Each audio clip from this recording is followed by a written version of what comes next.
Kalau engkau mau minta tolong kepada Allah Subhanahu wa taala. Kan Allah janji, ud'uni astajib lakum, berdoalah kepadaku maka akan aku perkenankan bagimu. Allah malu loh kalau kita minta Allah nggak kabulkan. Allah malu loh teman-teman semua. Dalam surah Al-Baqarah ayat ke-186, Allah janji kok Allah ngabulin doa-doa kita. Kenapa nggak percaya? Kata Allah Subhanahu wa taala dalam surah Al-Baqarah 186, Allah berfirman, a'udzubillahi minasyaitonirrajim. Kata Allah, wa idza sa'alaka 'ibadi 'anni fa inni qarib ujibu da'watad da'i idza da'an falyastajibu li wal yu'minu bi la'allahum yarshudun. Dan apabila hamba-hambaku bertanya kepadamu Muhammad tentang aku, katakan bahwa aku ini sangat dekat, aku sungguh sangat dekat. Aku kabulkan permohonan orang-orang yang berdoa apabila dia berdoa kepadaku, asalkan ada syaratnya, yaitu hendaklah mereka memenuhi perintahku dan hendaklah mereka beriman kepadaku agar mereka memperoleh kebenaran.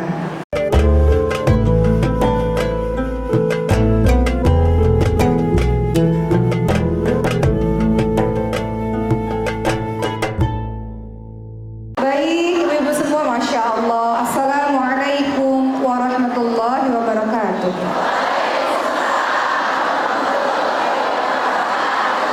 Alhamdulillahirabbil alamin wa bihi nasta'in ala umuri dunya waddin. Wassalatu wassalamu ala asyrafil anbiya'i wal mursalin wa ala alihi wa sahbihi ajma'in. Amma ba'd.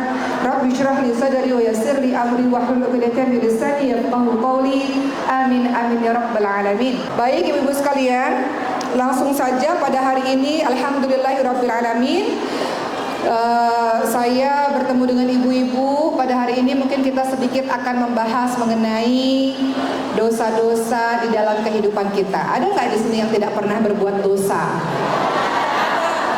Siapa di sini yang pendosa? Yang nggak tunjuk tangan nggak pendosa? Mana yang pendosa? Oh, semuanya. Ada yang nggak pernah berbuat dosa? Coba tunjuk tangan, nggak pernah berbuat dosa.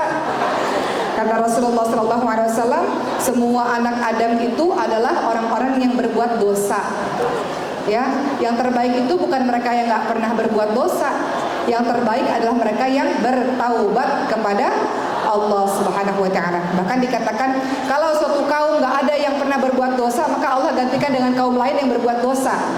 Artinya apa? Tabiat manusia, memang kita ini berbuat dosa. Namun sebaik-baik dari kita adalah mereka yang bertaubat setelah berbagai macam dosa-dosa yang kita lakukan.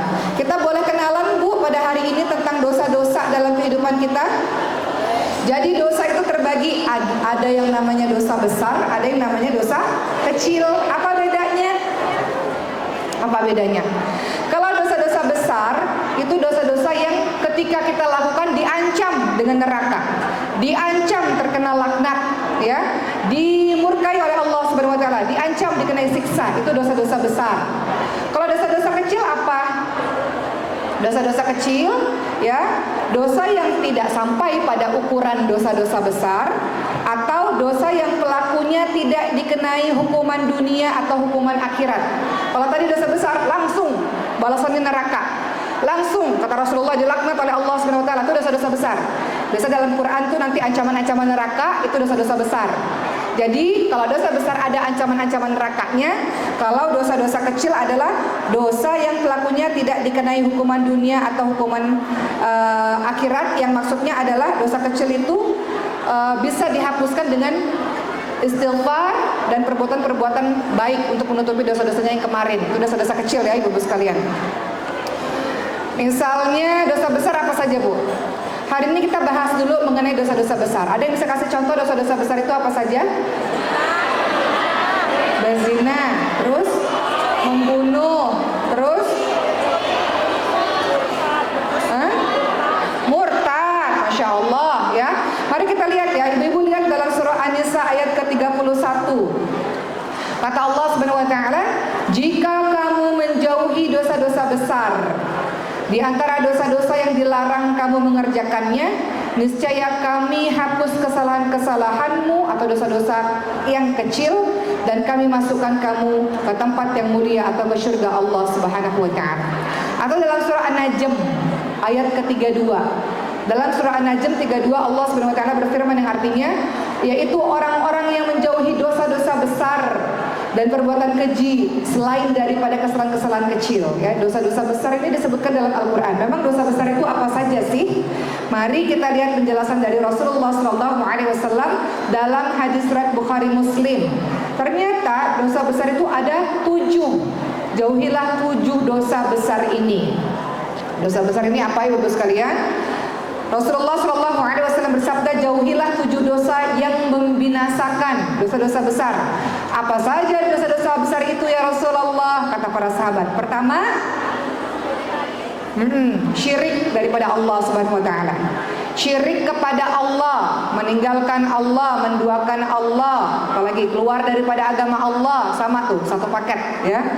Jadi dosa besar yang pertama adalah syirik kepada Allah. Makanya dalam surah Luqman, kalau ibu lihat dalam surah Luqman ayat 13, Luqman itu adalah seorang yang bijaksana yang namanya diabadikan di dalam Al-Quran di surah ke-31. Kata Luqman apa? Luqman menasihati anaknya, ya bunayya, wahai anakku sayang, la tusyrik billah, inna syirka ladzulmun adzim. Wahai anakku sayang, jangan menyekutukan Allah, jangan menduakan Allah, jangan beribadah kepada selain Allah, jangan minta tolong kepada selain Allah. Kalau engkau menyekutukan Allah, itu perbuatan yang disebut sebagai sebuah kezaliman yang sangat besar. Jadi zalim itu ada 3, ibu-ibu sekalian. Zalim kepada Allah adalah menyekutukan Allah. Zalim kepada sesama manusia, kita buat jahat sama sesama manusia. Zalim pada diri sendiri kalau kita buat dosa. Kalau kita lagi buat dosa, kita sedang jahat sama diri kita sendiri. Karena kita menyengajakan diri kita masuk ke neraka Allah. Makanya ada kalimat doanya Nabi Yunus alaihissalam. Ibu-ibu kalau lagi menghadapi perkara yang berat, mau minta solusi dan jalan keluar, salah satu doa yang bisa diucapkan adalah la ilaha illa anta subhanaka inni kuntu minadh dhalimin. Sesungguhnya aku termasuk orang-orang yang zalim. Apa maksudnya? Kita pernah berbuat salah, berbuat dosa dalam kehidupan kita, kita sedang zalim, sedang jahat pada diri kita sendiri. Itu maksudnya ibu-ibu sekalian, ya. Jadi, yang pertama adalah syirik kepada Allah Subhanahu wa taala. Makanya pendidikan tauhid menjadi sangat penting diajarkan sedini mungkin untuk keluarga kita. Ibu-ibu sering tanya, bagaimana mengajarkan tauhid di dalam keluarga kita? Cara mengajarkan tauhid secara sederhana. Ketika anak saya ceritakan ini berulang-ulang memang di dalam sebuah majelis, ya. Ketika anak saya bilang, "Uma," nama anak saya yang pertama Maryam. "Maryam pinter loh Uma, di sekolah dapat nilai 100. Gimana cara mengajarkan tauhid?" Maryam, yang memberikan kecerdasan kepada Maryam adalah Allah Subhanahu wa taala. Allah lah yang membuat Maryam mendapatkan nilai 100. Berterima kasih kepada Allah, Allah yang membuat Maryam paham dengan pelajaran itu. Itu tauhid, ibu sekalian. Kecerdasan itu pemberian dari Allah Subhanahu wa taala. Itu tauhid, ya kan? Tauhid itu kan salah satu artinya kan segala sesuatu penciptaan, semua ciptaannya Allah. Kecerdasanmu, kehebatanmu, anggota badan dan segala macam yang kau miliki itu adalah pemberian dari Allah Subhanahu wa taala. Anak laki-laki saya namanya Ibrahim mengatakan, "Uma, Ibrahim tuh kuat dan hebat loh. Karena bisa ngegolin bola sampai ke gawang. Hebat kan?" Gimana ngajarin tauhid? Ibrahim, yang memberikan kaki yang kuat itu Allah. Yang menciptakan kaki yang kuat itu Allah. Yang membuat Ibrahim bisa ngegolin bola Allah. Jadi dia tahu kehebatannya bukan karena dirinya sendiri. Ini penting loh ibu-ibu sekalian. Pemahaman ini terlihat sederhana padahal penting. Kalau enggak, nanti kejadiannya sama seperti Korun di dalam Al-Quran. Ingat nggak kisah Korun? Dulu waktu miskin, Nabi Musa, tolong doakan saya kepada Allah, capek jadi orang miskin, mau jadi orang kaya. Setelah Nabi Musa doakan, ya Allah kayakanlah Korun. Akhirnya Korun jadi kaya. Setelah kaya, apa yang Korun lakukan? Memamer-mamerkan hartanya dan kemudian mengatakan, aku ini kaya ya karena kerja kerasku sendiri. Aku ini hebat ya karena memang dari aku sendiri yang hebat. Dia lupa bahwa yang membuat dia kaya, membuat dia hebat adalah Allah. Seberapa hebatnya pun engkau berjuang dan berusaha, kalau Allah tak takdirkan, tidak akan pernah terjadi kepada dirimu. Itu namanya tauhid, pendidikan tauhid ibu sekalian. Zaman sekarang kan banyak tuh ya orang-orang yang aku ini pinter, dapat semua harta kekayaan ini ya karena kerja keras dong. Memang betul ada kerja keras. Tapi kalau Allah tidak izinkan, nggak akan mungkin terjadi kepada dirimu. Itu tauhid salah satunya. Ya, menyadari bahwa segala sesuatu ciptaan Allah, pemberian dari Allah Subhanahu wa taala. Termasuk juga berdoanya, minta tolongnya hanya kepada Allah. Anak saya mengatakan, "Umma, Khadijah sakit," anak saya nomor 2. Hanya dokter yang bisa nyembuhin. Gimana masukin perkara tauhid di dalam kisah ini? Umma, ayo ke rumah sakit, cuma dokter yang bisa nyembuhin. Ayo kita ke rumah sakit.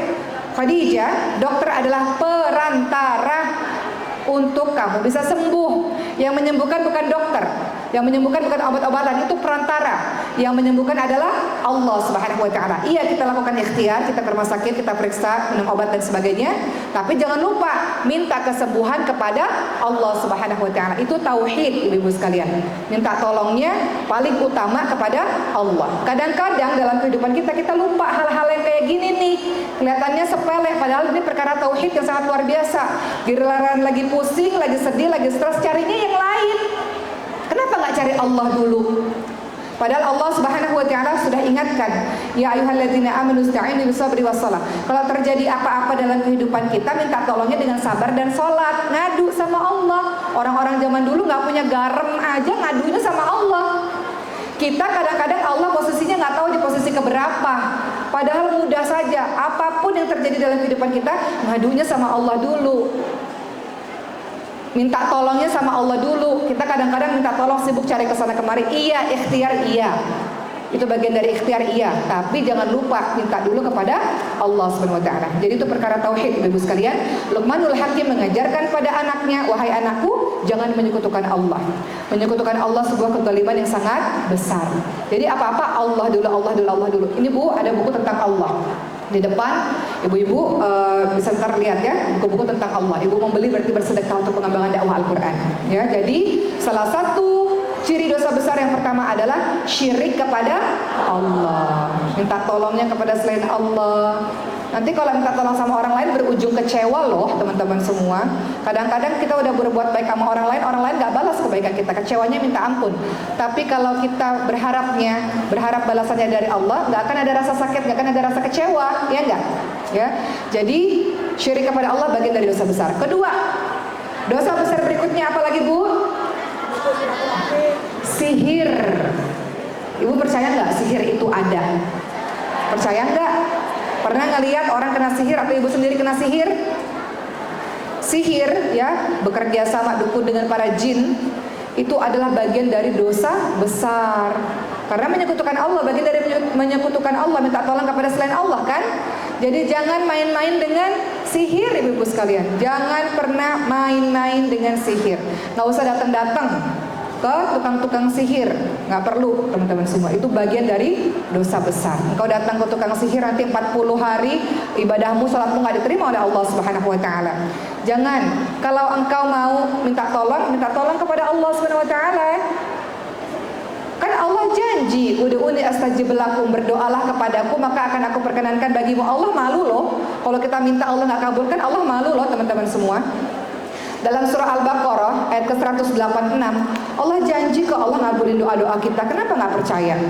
Kata Allah Subhanahu wa taala dalam surah Al-Baqarah 186, Allah berfirman, a'udzubillahi minasyaitonirrajim. Kata Allah, wa idza sa'alaka 'ibadi 'anni fa inni qarib ujibu da'watad da'i idza da'an falyastajibu li wal yu'minu bi la'allahum yarshudun. Dan apabila hamba-hambaku bertanya kepadamu Muhammad tentang aku, katakan bahwa aku ini sangat dekat, aku sungguh sangat dekat. Aku kabulkan permohonan orang-orang yang berdoa apabila dia berdoa kepadaku, asalkan ada syaratnya, yaitu hendaklah mereka memenuhi perintahku dan hendaklah mereka beriman kepadaku agar mereka memperoleh kebenaran. Minta sama Allah, bergantung sama Allah. Allah mengabulkan doa dari hati yang yakin. Allah mengabulkan doa ketika kita hudurul qalbi, hadir hatinya ketika doa kepada Allah Subhanahu wa taala. Allah tidak akan kabulkan doa dari hati yang lalai. Rabbana atina fid dunya hasanah wa fil akhirati hasanah wa qina adzabannar. Ya Allah, pokoknya minta kaya deh ya Allah. Asal-asalan doanya. Doa-doa itu ada adabnya supaya doa dikabulkan. Adabnya apa? Puja-puji Allah dulu, salawat dulu kepada Nabi, istighfar dulu untuk menyingkirkan maksiat kita, karena maksiat menghambat doa itu tertembus ke langit. Terhambat doa itu dikabulkan oleh Allah Subhanahu wa taala. Cari dulu waktu-waktu yang mustajab, tempat-tempat yang mustajab. Waktu mustajab itu kapan aja? Ketika hujan turun, setelah azan, sebelum iqamat misalnya, setelah selesai melakukan amal-amal sholih. Tempat-tempat yang mustajab salah satunya tuh di Ka'bah sana, di Multazam ya, atau di Raudhah misalnya. Perhatikan adab-adab dalam berdoa. Jadi begitu ya teman-teman semua. Kita kembali lagi, ternyata dosa besar yang kedua adalah sihir. Jangan main-main dengan sihir, nggak usah mau minta tolong kepada Allah Subhanahu wa taala. Allah mengabulkan doamu, Allah dengar apa-apa yang kau minta. Kata Rasulullah, Allah mengabulkan doa dengan 3 cara. Allah ngabulin semua doa kita, namun caranya ada 3. Yang pertama adalah kita minta, Allah langsung kasih. Ya Allah, lunasi hutangku. Tiba-tiba besok orang itu mengatakan, gak usah bayar lah, saya sedekahkan saja kepadamu. Itu doa langsung dikabulkan oleh Allah Subhanahu wa taala. Kemudian cara Allah mengabulkan doa ada cara yang kedua adalah kita doa sama Allah, Allah ganti dengan yang lebih baik. Kita bilang, ya Allah sembuhkan penyakitku. Allah belum kasih tuh, Allah ganti dengan yang lebih baik. Maknanya adalah mungkin Allah kasih dulu sakit sementara waktu, supaya itu menjadi ladang kita dalam menggugurkan dosa-dosa kita. Nanti kalau dikasih sehat, mungkin lupa sama Allah. Baik, yang pertama tadi apa? Ciri-ciri orang yang melakukan dosa besar yang pertama apa? Syirik. Yang kedua sihir. Yang ketiga apa? Membunuh. Jiwa yang haram untuk dibunuh kecuali yang hak. Membunuh di dalam agama Islam, kalau kau membunuh satu orang, ya, artinya kau membunuh seluruh orang. Jadi di dalam Islam itu menyelamatkan satu nyawa seperti kau menyelamatkan seluruh nyawa. Kita nggak usah berpanjang-panjang di sini ya, karena yang namanya membunuh itu termasuk bagian dari dosa besar. Kemudian yang keempat apa, ibu sekalian? Yang keempat itu ya, nah ini saya mau sampaikan sedikit. Membunuh jiwa yang diharamkan untuk dibunuh. Teman-teman lihat dalam surah An-Nisa 93 ya. Dalam surah An-Nisa 93 Allah Subhanahu wa taala berfirman, dan barang siapa yang membunuh seorang mukmin dengan sengaja, maka balasannya adalah jahanam, kekal ia di dalamnya, dan Allah murka kepadanya dan mengutukinya serta menyediakan azab yang besar baginya. Maka berdasarkan ayat ini, orang-orang yang membunuh suatu jiwa, dia akan mendapatkan 5 balasan sekaligus. Apa itu? Mendapatkan siksa jahanam, kekal di dalamnya, Allah murkai, Allah laknat, mendapatkan azab yang pedih. Tuh, dalam surah An-Nisa ayat ke-93. Teman-teman lihat di dalam surah Al-Maidah 32. Barang siapa yang membunuh seorang manusia, bukan karena orang itu membunuh orang lain, atau bukan karena membuat kerusakan di muka bumi, maka seakan-akan dia telah membunuh seluruh manusia. Bayangin tuh, bagaimana dengan teman-teman kita di Gaza, Palestina, 27.000 orang tak bersalah. Ya enggak teman-teman semua? Bagaimana hukuman Allah kepada orang yang membunuh sebanyak itu, ya? Dan barang siapa yang memelihara kehidupan seorang manusia, maka seolah-olah dia telah memelihara kehidupan manusia semuanya. Kalau kita selamatkan jiwa satu manusia, maka dia telah memelihara kehidupan manusia semuanya. Saya punya teman, Bu, Masya Allah. Kemarin ibu ini cerita sama saya dengan tetesan air mata. Beliau cerita, Bu Oki, gimana ya caranya anak saya ini anak adopsi. Saya belum berani untuk ngomong sama dia, dan dia ini sudah semakin besar usianya. Saya temukan dia pada saat itu di tong sampah katanya. Ya, saya rawat dia. Saya nggak tega untuk menyampaikan kepada dia bahwa dia adalah anak adopsi, dan saya temukan dia di tong sampah pada masa itu. Pada akhirnya bisa dibicarakan. Intinya saya kagum pada ibu ini. Masya Allah, ibu menyelamatkan satu nyawa, yang artinya ibu menyelamatkan seluruh nyawa. Betapa besar pahala dari seorang ibu ini, Masya Allah. Ya teman-teman semua ya. Jadi begitulah Islam dalam menghargai jiwa seorang hamba. Berikutnya teman-teman semua, yang keempat, termasuk dosa besar adalah riba. Bermuamalah dengan riba. Apa kata Rasulullah dalam hadis surat Muslim? Rasulullah melaknat pemakan riba. Siapa itu pemakan riba? Rentenir. Kemudian orang-orang yang menyerahkan riba, siapa itu? Peminjam. Kemudian pencatat riba, siapa? Sekretarisnya dan saksi-saksinya. Beliau mengatakan semua mereka itu sama dalam melakukan yang haram. Hutang piutang itu boleh, Bu. meminjamkan uang, hutang piutang boleh, tapi landasannya adalah tolong menolong, bukan semakin membuat orang itu semakin susah, ya. Jadi teman-teman semua, ada kaidah umum dalam mengatakan setiap hutang piutang yang ditarik manfaatnya, ya, betul-betul mengerus atau membuat orang itu menderita, itu adalah riba. Ya, jadi teman-teman semua, termasuk dosa besar adalah riba. Kalau mau nolong dia, maka hutang piutang itu sistemnya adalah tolong menolong, untuk menolong dia, bukan memperkaya dirimu sendiri dan mempersulit kehidupan orang yang meminjam itu. Begitu teman-teman semua. Kelima, apalagi dosa besar? Makan harta anak yatim. Contoh, misalnya dalam sebuah kejadian, kita sodakoh nih untuk anak-anak yatim misalnya, nggak diterima, sodakoh itu nggak nyampe ke anak-anak yatim tersebut. Justru sodakoh itu malah digunakan oleh oknum-oknum tertentu untuk memperkaya diri. Nah ini nih, ini yang disebut sebagai orang yang telah melakukan dosa besar. Dalam hadis riwayat Bukhari Muslim dikatakan, orang yang berusaha menghidupi janda dan orang-orang miskin laksana orang yang berjuang di jalan Allah. Dia juga laksana orang yang berpuasa di siang hari dan menegakkan sholat di malam hari. Jadi termasuk menolong orang-orang miskin, menolong anak yatim, menolong para janda. Orang-orang ini, yang dermawan ini, dia adalah orang yang sedang berjihad di jalan Allah Subhanahu wa Ta'ala. Berikutnya teman-teman semua, Rasulullah SAW juga ingatkan, ya, beliau merapatkan jari telunjuk dan jari tengahnya. Kedudukanku dan orang yang menanggung anak yatim bagaikan di surga, begini kedudukannya kata Rasulullah, sangat dekat kedudukannya. Itu kalau orang-orang itu amanah, ibu sekalian. Kalau nggak amanah, bagian dari dosa besar. Lihat surah An-Nisa ayat 10. Sesungguhnya orang-orang yang memakan harta anak yatim secara zalim, nggak nyampe ke anak-anak itu, nggak nyampe untuk mensejahterakan anak-anak itu, justru digunakan untuk kekayaan dirinya. Sebenarnya mereka itu menelan api sepenuh perutnya, dan mereka akan masuk ke dalam api neraka yang menyala-nyala. Keenam, termasuk dosa besar, apalagi lari dari medan perang. Yang harusnya sama-sama bertarung, membela tanah airnya atau membela sesuatu yang harus dibela, dia lari daripada medan perang. Dalam hadis riwayat Bukhari Muslim dikatakan, wahai manusia, janganlah kamu mengharapkan bertemu musuh, tapi mohonlah keselamatan kepada Allah. Jika kamu bertemu musuh, maka bersabarlah dan ketahuilah bahwa surga itu di bawah naungan pedang. Ini kalau dalam kondisi perang ya ibu sekalian ya. Jadi nggak boleh lari daripada medan perang, berkhianat. Baik, kemudian teman-teman semua, dalam berikutnya, dosa besar berikutnya yang ketujuh, apalagi dosa besar? Menuduh wanita salihah berzina. Menuduh wanita baik-baik melakukan sebuah perbuatan keji dan mungkar. Kan banyak ya fitnah-fitnah beredaran di luar sana ya ibu sekalian. Ibu-ibu tahu kisah Siti Aisyah radhiyallahu anha? Kisahnya beliau difitnah. Ibu-ibu pernah difitnah nggak? Apa rasanya difitnah? Sesuatu yang kita tidak lakukan, tapi orang-orang percaya dan orang-orang benci sedemikian rupa kepada kita terhadap sesuatu yang nggak pernah kita lakukan. Fitnah. Makanya dikatakan fitnah lebih kejam daripada pembunuhan, yang merusak nama baik seseorang, membuat orang-orang benci pada kita. Siti Aisyah radhiyallahu anha difitnah. Tahu nggak fitnahnya apa? Berselingkuh dengan seorang sahabat Nabi.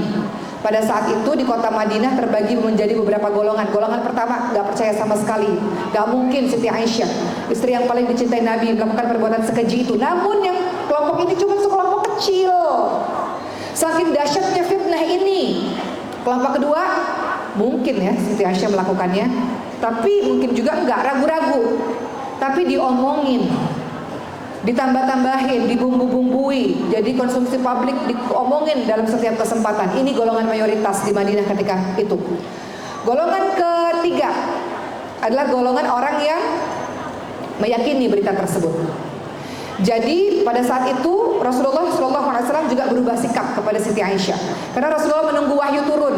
Rasulullah nggak tahu harus bersikap apa, tapi Rasulullah berubah sikap jadi lebih dingin kepada Siti Aisyah. Dan Rasulullah mengatakan, wahai Aisyah, kalau engkau memang bersalah, mengaku saja dan minta ampun kepada Allah, semoga Allah mengampunimu.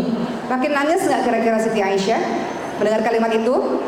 Coba bayangin, ibu-ibu melakukan sesuatu, ibu-ibu tidak melakukan sesuatu. Semua orang percaya ibu melakukan itu.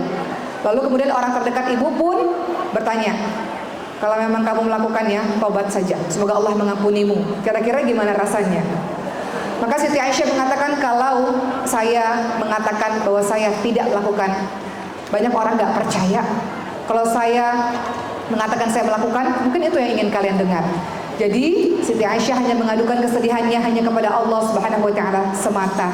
Beliau berpasrah berserah kepada Allah untuk Allah Subhanahu wa taala membersihkan namanya, sampai akhirnya turunlah surah An-Nur. Jadi termasuk teman-teman sekalian, bagian dari dosa besar kalau kita memfitnah seseorang, menyebarkan berita hoax, berita bohong, terutama memfitnah atau menuduh orang yang baik-baik melakukan sebuah perbuatan keji. Jadi itu bagian dari dosa besar. Itu 7 dosa besar yang disampaikan Rasulullah SAW. Tapi ada dosa-dosa besar lainnya. Apalagi Bu? Durhaka kepada kedua orang tua. Itu bagian dari dosa besar. Dalam surah Al-Isra ayat 23, Allah Subhanahu wa taala berfirman, "A'udzubillahi minasyaitonir rajim. Wa qada rabbuka alla ta'budu illa iyyahu wa bil walidaini ihsana. Imma yablughanna 'indaka al-kibra ahaduhuma aw kilahuma fala taqul lahumu uff wa la tanharhuma wa qul lahumu qawlan karima." Banyak sekali ayat Quran yang membahas mengenai birrul walidain, bakti sama kedua orang tua. Dan uniknya, pembahasan mengenai berbuat baik kepada kedua orang tua digandengkan dengan jangan menyekutukan Allah. Ya, jadi ayat-ayat yang ibu-ibu temukan dalam surah Al-Isra 23 maupun Luqman 13 dan 14, ayat itu adalah ayat yang jangan menyekutukan Allah, baru berikutnya disambung untuk berbuat baik pada orang tua. Dalam surah Al-Isra ayat 23, saya bacakan artinya. Dan Rabbmu telah memerintahkan supaya kamu jangan menyembah kepada selain Allah, dan hendaklah kamu berbuat baik kepada ibu bapakmu dengan sebaik-baiknya. Ingat tadi, jangan menyekutukan Allah dan kemudian berbuat baik. Dan jika salah seorang di antara keduanya atau kedua-duanya sampai berumur lanjut dalam penjagaanmu, jangan kamu mengatakan kepadanya ah, dan jangan kamu bentak-bentak mereka, dan ucapkanlah perkataan-perkataan yang mulia. Artinya apa? Orang tua semakin sensitif. Bener nggak ibu-ibu semua? Orang tua semakin cepat ngambek, semakin cepat tersinggung, semakin sensitif. Dikit-dikit nangis gitu. Itu orang tua tabiatnya begitu. Tidak hanya orang tua, orang sakit juga sama. Bagi teman-teman yang merawat orang sakit, yang sabar bukan cuma orang yang sakit aja, yang sabar juga harus orang yang merawat orang sakit. Kadang-kadang orang yang merawat orang sakit ini harus sabar luar biasa, karena orang sakit ini kadang-kadang marah-marah. Benar nggak Bu?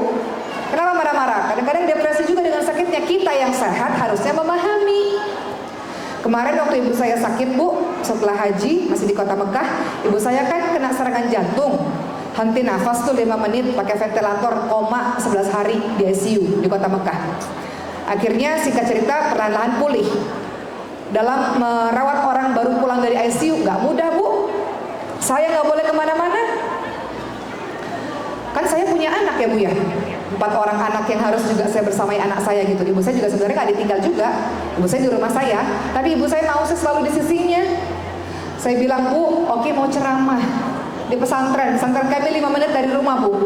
Itu orang udah datang dari jauh-jauh. Ibu saya bilang, oke nggak ngurusin ibu? Katanya, pergi ceramah.